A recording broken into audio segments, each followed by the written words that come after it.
What's up, guys? We got our coffee, we got our phone ready. Let's do this. So today we're going to talk about accrued expenses. When it comes to accounting and audit, where I feel like people get stuck or they aren't able to progress in their career is not so much the audit, because audit in itself is an art, right? It depends. You can test different account balances differently. But when it comes to accounting is a science. It's black and white. It's debits have to equal credits. It always needs to balance.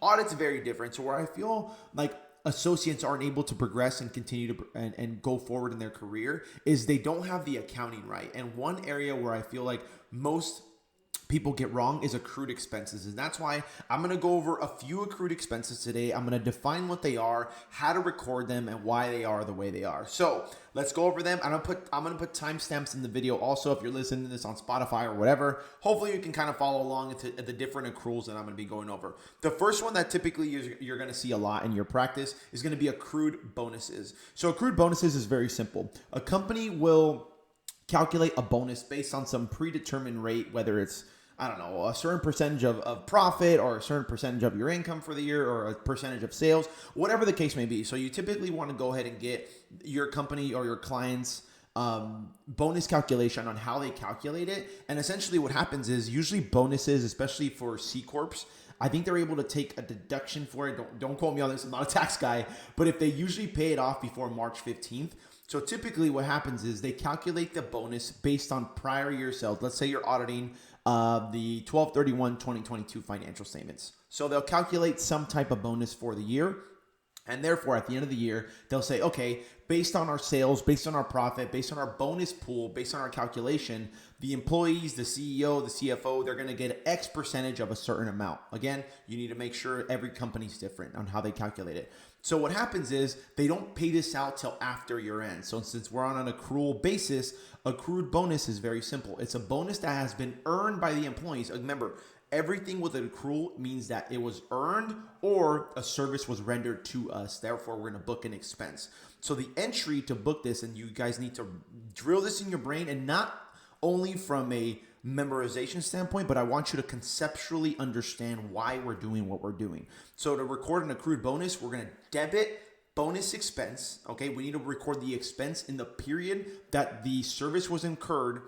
And again, the bonus was already earned by the employees because it was based on prior year sales, or at year end, we debit bonus expense and we credit accrued bonuses. Okay, we credit accrued bonus as a liability. Accrued expenses are a liability account. So we record the expense in the period that the bonus was earned, and then we record a corresponding liability. Let's say bonuses are $10,000. We record bonus expense, debit $10,000, debit. Remember, natural balance. The normal balance of accounts is where you're going to make sure that you conceptually understand what we're doing. So the normal balance of expense accounts is a debit. The way to increase expenses, we're going to debit a bonus expense. And the normal balance of accrued expense accounts is a liability. So to increase accrued expenses or liability accounts, the normal balance of liability accounts is a credit. So we're going to increase that by a credit. So debit bonus expense, credit accrued bonus. When this bonus is paid out after year end, remember, we already took the P&L hit for it. Now when we pay it out in cash, we're going to credit cash. Cash has a normal debit balance. We're going to decrease it, and we're going to debit accrued liabilities. Well, for, let's say we paid out the full thing, $10,000. Then we'll say, okay, well, we paid it out $10,000, credit cash, and we'll debit the accrued bonus for $10,000. That's as simple and as easy as it gets. We're going to go over another accrued expense account here. Salaries and wages payable. So a lot of the times you're going to see salaries and wages payable on your clients, or, let's say you're recording it internally.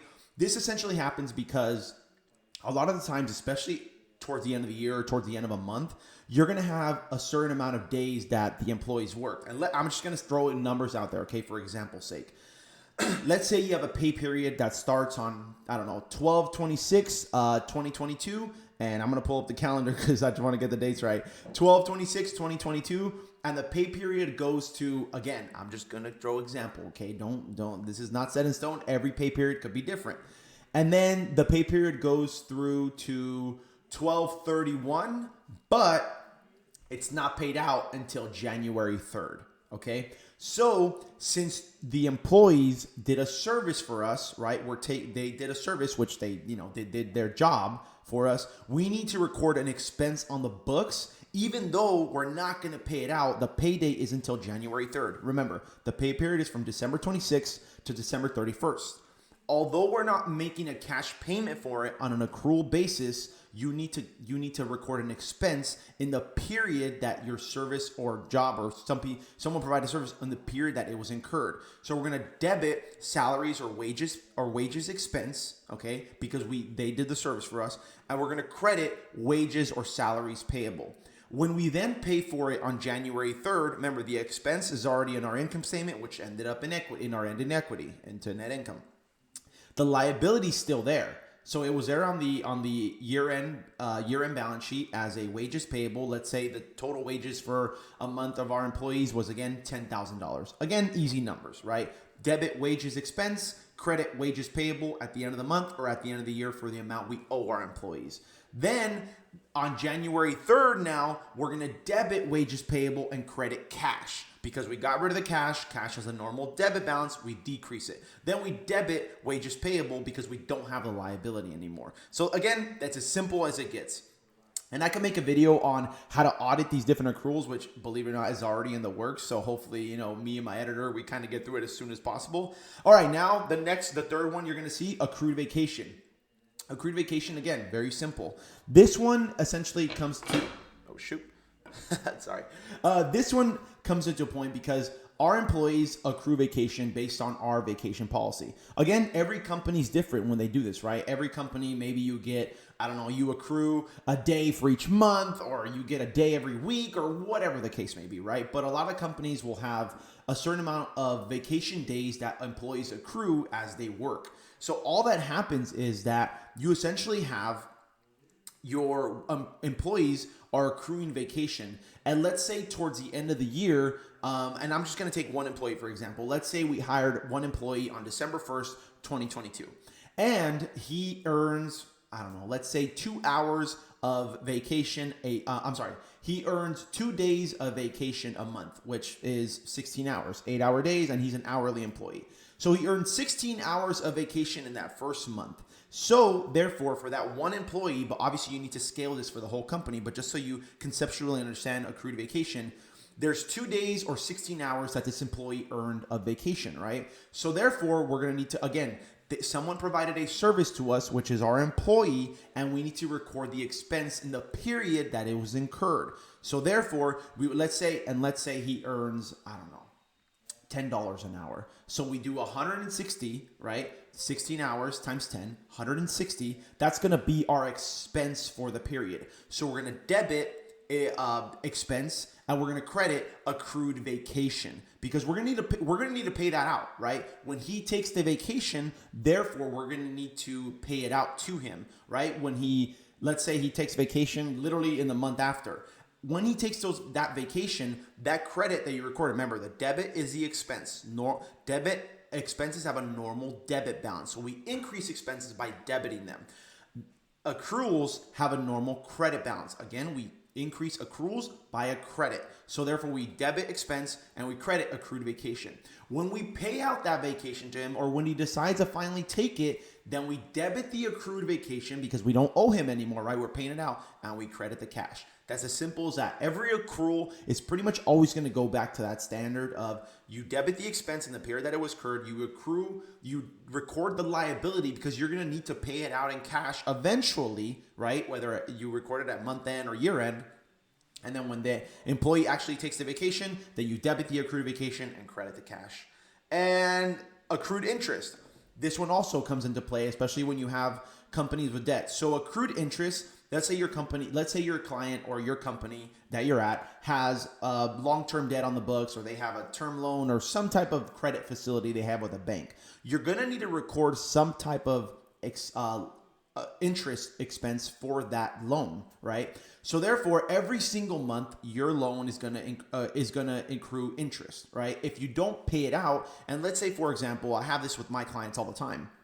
Let's say they have a term loan and they accrue interest on a monthly basis and they pay it quarterly, right? Let's say from October, November, and December, they accrue interest at a certain amount. And for those 3 months, they have $30,000 in interest. This happens all the time. It's not, abnormal. So they have $30,000 of interest they need to pay out. So what we need to do, and let's say, for example, in October, November, December, they accrue $10,000 a month, and the interest didn't get paid for whatever reason till January 2nd.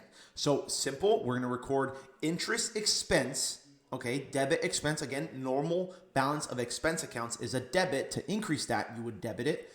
Then you credit accrued interest because we owe the bank, right? We owe them this amount and they provided a service to us and the service was incurred and you need to record accruals in the period it was incurred. So debit interest expense and credit accrued interest. When we pay it out on January 3rd, that's when we're going to debit the accrued interest because we're going to pay it out and we credit the cash. Simple as that. Doesn't get any more complicated. Understand how much interest you accrue and understand when you're going to pay it out. And every period you need to debit interest expense and credit accrued interest unless you're paying it in cash. Then you would do debit interest expense, credit cash. But that doesn't typically happen. Most often than not, it's not going to happen. So you always need to make sure you credit an accrual, a liability, to let the users of the financial statements know when you're preparing, whether internal financials or external financials, that you have a liability on your books that you need to pay out eventually. And the last one that I'm going to bring up here is accrued utilities expenses. This typically happens, again, companies have utilities just like at your house or your rent or your apartment. You have water, electricity, all this stuff, right? The utility companies provide a service to us. We incurred the expense. Therefore, we need to record a corresponding liability until that expense is paid out. Let's say utilities for the month of December are $1,000. And we're not going to pay them out till January 15th. Well, at the end of the month, we get our utility bill and it says, hey, we owe the utility company $1,000 for water, heating, and electricity. We're going to record utility expense debit, credit accrued expenses or utilities payable or something like that, some liability for that. Then when we pay it out on January 15th, the $1,000, we're going to debit the accrual for $1,000 to get rid of the liability because we're going to pay it out and we credit the cash.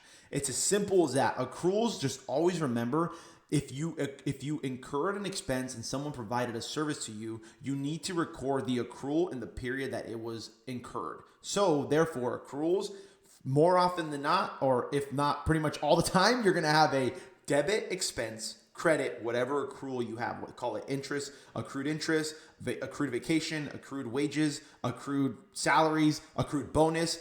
Debit the expense, credit the accrual, because you need to record the expense in your books. When you incurred it, you're going to credit the liability because you're going to have a liability on the books you need to pay out. Then when you pay it out, you debit the accrual, credit the cash. It's that simple. Accounting is that beautiful. All right, guys, hopefully this video helped you guys out. If you found value in the video, please make sure to smash the like button below. Till next time, work hard, dress well. Peace.